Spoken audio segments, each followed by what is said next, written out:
وحی کی شکل یہ ہے کہ جبریل علیہ الصلوۃ والسلام کسی فرد کی شکل میں آتے اور آپ سے گفتگو کرتے۔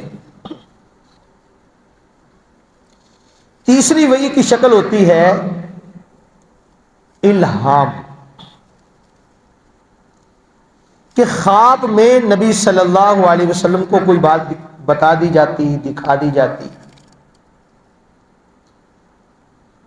اور چوتھی شکل ہے کہ اللہ تعالی ڈائریکٹ نبی صلی اللہ علیہ وسلم سے گفتگو فرمائے۔ تو قرآن جو ہے یہ چار شکلوں میں سے ایک شکل میں نازل ہوا، پورا کا پورا،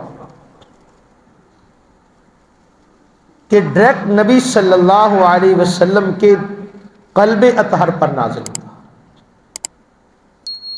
اور نبی صلی اللہ علیہ وسلم فرماتے ہیں میرے لیے یہ وحی بہت مشکل ہوتی ہے، بہت مشکل ہوتی ہے۔ اور یہ کوڈ ورڈ میں آتا تھا۔ نبی صلی اللہ علیہ وسلم سے جب پوچھا گیا کہ آپ پر وحی کیسے آتی ہے، آپ نے فرمایا جس طرح گھنٹی بجتی ہے نا اس طرح ہوتی ہے۔ پھر وہ نبی صلی اللہ علیہ وسلم کے دل پر جب اترتی تھی تو نبی صلی اللہ علیہ وسلم کے دل پر وہ الفاظ کی شکل میں اترتی تھی۔ اور یہ بھی حدیث میں آیا کہ جس طرح مکھیوں کی بنبناہٹ ہوتی ہے اس انداز میں اس کی آواز ہوتی تھی۔ تو حدیث جو ہے وہ چاروں وحیوں کی شکل میں نازل ہوئی۔ قرآن مجید ایک وحی کی صورت میں، اور یہ بھی حدیث کی حجیت کی دلیل ہے کہ اللہ تعالی نے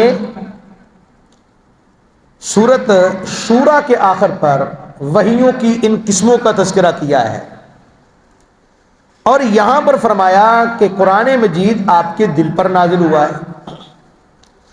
اس کا مطلب یہ ہوا کہ جب وحی کی مختلف قسمیں اور شکلیں ہیں اور قرآن ایک شکل میں نازل ہوا ہے تو اس کا مطلب ہے کہ حدیث باقی شکلوں میں نازل ہوئی ہے، حدیث بھی وہی ہے۔ وگرنہ قرآن مجید جب ایک شکل میں نازل ہوا ہے تو وحی کی باقی صورتیں بتانے کی ضرورت ہی نہیں تھی اگر حدیث نہ ہوتی تو اس لیے حدیث بھی وحی ہے، اور حدیث چاروں شکلوں میں نازل ہوئی، حتیٰ کہ نبی صلی اللہ علیہ وسلم کو ڈائریکٹ اللہ تعالیٰ نے حکم بھی دیا، جس طرح نماز کا حکم ہے یہ ڈائریکٹ آیا۔ تو فرمایا کہ جبریل نے تو یہ کیا ہے کہ آپ کے دل پر قرآن کا نزول کیا ہے اور اللہ کے حکم سے کیا ہے، مصدقا لما بین یدیہ۔ اور یہ قرآن کوئی انوکھی چیز نہیں ہے، یہ پہلی کتابوں کی جو تمہارے پاس ہے اس کی تصدیق کرنے والا ہے، وَہُدًى، اور یہ ہدایت ہے، وَبُشْرَىٰ لِلْمُؤْمِنِينَ، اور مومنوں کے لیے خوشخبری کا باعث ہے۔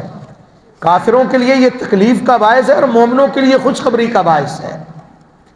اور اس کے بعد فرمایا کہ جو اللہ کا دشمن ہے، کیونکہ یہودی کہتے تھے ہم دشمن ہیں جبریل کے، جبریل ہمارا دشمن ہے، ہم اس کو ناپسند کرتے ہیں، تو فرمایا کہ جو اللہ کا دشمن ہے، حالانکہ یہودیوں نے یہ کبھی نہیں کہا تھا ہم اللہ کے دشمن ہیں، لیکن جو اللہ کے نمائندے کو ناپسند کرے گا، اللہ کے نمائندے سے دشمنی رکھے گا، وہ اللہ سے بھی دشمنی کر رہا ہے۔ اس لیے فرمایا کہ جو اللہ کا دشمن ہے اور اس کے فرشتوں کا دشمن ہے، اس کے رسولوں کا دشمن ہے، اور پھر جبرائیل اور میکائیل کا بطور خاص نام لے کر کہا وَجِبْرِيلَ وَمِيكَالَ، اور جو دشمن ہے جبرائیل کا اور میکائیل کا، تو پھر یاد رکھو فَإِنَّ اللَّهَ عَدُوٌّ لِلْكَافِرِينَ، اللہ دشمن ہے کافروں کا۔ اسی سے علماء نے یہ مسئلہ نکالا کہ جو شخص فرشتوں کا انکار کرتا ہے یا فرشتوں کو اس طرح نہیں مانتا جس طرح اسلام نے کہا ہے تو وہ بندہ کافر ہے، کیونکہ اللہ کیا کہہ رہا ہے کہ جو ان سے دشمنی کرے گا اللہ ان کافروں کا دشمن ہے۔ تو اس سے سمجھ آئی کہ جو فرشتوں کو نہیں مانتا وہ بندہ مسلمان اور مومن نہیں ہے. تو اس لیے فرشتوں پر ایمان لانا اور ان سے محبت کرنا، ان کو قدر کی نگاہ سے دیکھنا، یہ ہمارے لیے ضروری ہے. السلام علیکم ورحمۃ اللہ وبرکاتہ.